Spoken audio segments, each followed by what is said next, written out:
அவர் செய்த உடன்படிக்கை என்னவென்றால், இந்த உலகத்தின் முடிவு பரியந்தும் ஒவ்வொரு நாள் சகல நாட்களிலும் அவர் என்னோடு கூட இருப்பார்.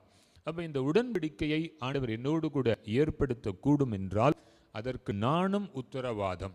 நானும் என்ன பண்ணணும், அந்த உடன்படிக்கையில் எனக்கு ஒரு பங்கு உண்டு. நான் ஆண்டவரை விட்டு என்ன பண்ணக்கூடாது, விலகக்கூடாது. நான் ஆண்டவருடைய வார்த்தைக்கு கீழ்ப்படிய வேண்டும்.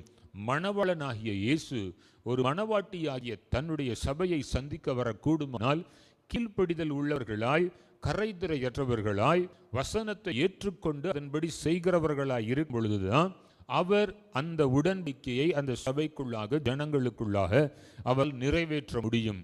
அந்தபடி ஒரு குடும்பத்திற்குள்ளாக கணவனும் மனைவியும் பிள்ளைகளும் இருப்பார்கள் என்று சொன்னால் இந்த உடன்படிக்கைக்கு அவர்கள் உட்பட்டவர்களாக இருக்க வேண்டும்.